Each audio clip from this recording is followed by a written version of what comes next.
예, 경북안동의 김광림 의원입니다. 예, 이 총재님이나 뭐 저나 공직에 있으면서 70년대에 오일 쇼크, 97년 말에 IMF, 2008년에 금융위기 이런 것을 다 그 크고 작은 위기를 겪어온 현업인이다 이렇게 생각을 합니다. 몇 사람 남지 않은 것 같아요. 77년에 이제 한흥 입행하셔가지고 35년간 근무하시고 2012년에 부총재를 끝으로 물러나셨다가 14년에 다시 한은 총재로 부임을 하십니다. 보니까 연임된 역대 세 번째 총재님이시고 앞으로 2020년까지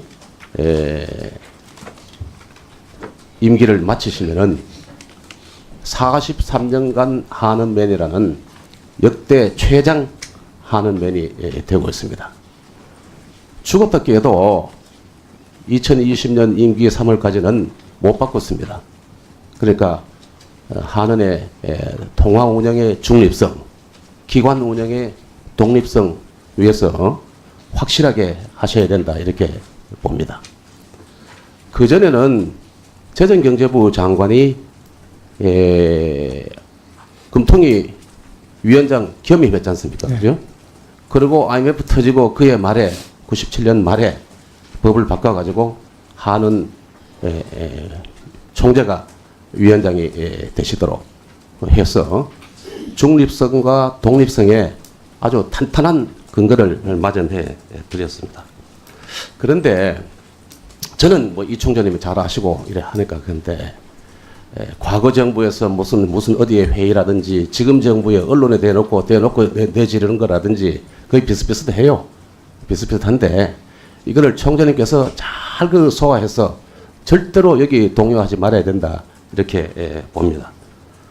그런데 총재님은 저는 믿지만은 시장이 총재님을 믿지 않는 것 같아요. 믿지 않는다기보다는 동요하기 시작합니다. 청와대에서 냄새 피우면은 바로 채권값이 요동을 치고 하는 그런 게 있었습니다. 작년 한번 봅시다. 김영철 경제보좌관이라는 사람. 예?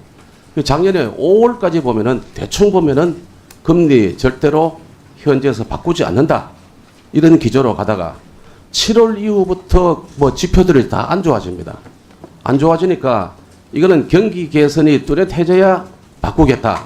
이렇게 얘기를 하십니다. 근데 사실 이때 타이밍을 한번 놓친 것 같아요.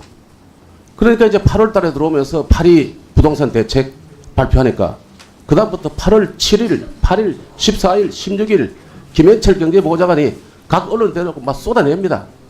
과거에 청와대에 계시는 분들이 정책실장이나 경제보좌관들이 언론에 직접 나가서 한 적이 없었어요. 이 정부 들고는 대놓고 합니다. 그리고 이제 10월달, 9월달에는 이제 금통위가 없고 10월달에 들어오면서 금융 완화 줄여나갈 여건이 성숙되고 있다고 하시면서 11월달에 1.5%로 올립니다. 그런데 이게 이렇게 보면은 청와대 쪽에서 결과적으로 보면은 한마디 하면은 금리 정책의 방향성이 정립이 되고 그리고 채권 시장은 요동을 치게 되는 겁니다. 발언 한번 봅시다. 이 김현철 8월 7일 날 기획재정부가 고압적으로 기준금리 낮춰서 저 최경환 부총리라고 얘기하는 것입니다. 8월 8일 날 연합에 되고 현재 금리 낮다고 본다. 그러면서 국고채가 9.4 BP가 오르면서 1조 7천억이 날아가는 겁니다. 계속해서 14일 날 조선비즈에 대놓고 김현철 리스크에 뜬다고 그 보도가 되고 그 다음에 16일 날 중앙일보에 대놓고 초이노믹스가 통화정책 정상화를 추구해야 할 근거를 마련해줬다. 이러고 난 뒤에 또 4천억이 또 달아나는 겁니다. 이게 끝인가 싶은데 금년 들고 작년하고 똑같아요. 2, 3월부터 이렇게 분위기 잡고 뭐 이렇게 해가지고 결국은 금년에도 11월 달에 작년과 마찬가지로 올릴 수밖에 없지 않느냐 이렇게 되는 겁니다. 이게 이제 1, 2월, 4월, 5월까지는 그 견실한 성장세라는 게 이게 8월까지 계속 유지가 되다가 9월 13일 날 총리가 정부 답변에 대놓고 한마디 하시고 그 다음에 이제 김현미 의원이 장관이 10월 2일 날 얘기하고 10월 18일은 금통위 열리는 그날 직전에 또 우리 저 민주당의 홍영표 원내 대표가 이해를 합니다. 통화 당국의 현명한 판단을 기대한다. 이게 다 영향을 미치는 겁니다.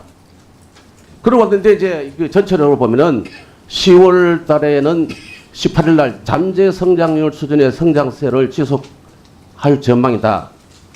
그렇게 하는데 이것도 말씀 워딩을 한번 보면은 8월까지는 견실한 성장세라는 말을 계속해서 쓰십니다. 그런데 어느 순간에 이게 잠재 성장률 수준이라는 것은 말이 바뀌어요. 그 다음에 결정적인 건 뭐냐? 안 바꿀 때는 1월까지 8월 때는 신중하게 판단하겠다 하는 거는 신중하게 판단하는 건 지금까지 보면 안 한다는 겁니다. 그런데 10월부터는 신중하게라는 말이 달아납니다. 그러면서 그 신중하게 판단하는 말이 그 없어지면서 조정 여부를 판단하겠다. 이건 명백하게 올린다는 그런 사인입니다. 쭉 내부를 좀 보면은. 그래서 총재님께서 과거 정부도 그렇고 이 정부는 더 심하고 방법이 교묘해서 그렇지. 예? 그래서 이 부분에 대해서 한은의 통합 운영의 중립성, 한은 기관 운영의 독립성에 대해서 저한테 얘기하지 말고 시장이 안 믿으니까 시장에 대고 한마디 하십시오. 네, 지금 몇 가지 지적을 하셨는데 저희들이 우선 뭐 견실한을 잠재 성장 수로 바꾼 것은 저희들이 성장 전망을 0.2%포인트 추가하면서 견실한 표현이 아무래도 조금 낙관적이라고 하는 인식을 줄 가능성이 있어서 저희들이 그 상황에 맞게 아니 영향을 안 받겠다. 안 받아. 그다음에 결론은 제가 아까도 말씀드렸습니다만 사실상 그 지금 금융통화위원들은 정말 어떤 대외적인 어떤 발언에 연연하지 않습니다. 그야말로 본연의 책무에 맞춰서 충실하게 판단하고 결정한다. 그렇게 말씀드리고, 하여튼 결국 의원님의 질의에 대해서는 결국 금통위원들이 더 노력을 많이 해야 되겠다고 하는 그런 자성의 계기로 삼을까 합니다.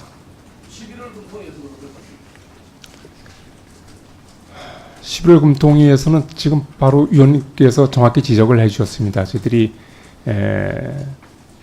어떤 큰 실물 경기가 크게 흐트러지지 않는다면 저희들이 인상 여부는 좀 전향적으로 검토하겠다고 하는, 신중하게를 뺐다고 하는 표현은 바로 그런 뜻이라고 이해하시면 되겠습니다. 근데 전제가 있습니다. 그 여러 가지 상황이 저희들이 지금 여러 가지 리스크 요인인데 그걸 다 보고서라도 경기와 물가의 흐름에 별 영향을 안 준다면 그런 전제가 있는 겁니다. 예, 수고하셨습니다. 예, 다음 정주하는 김정우 의원님 질의하시겠습니다.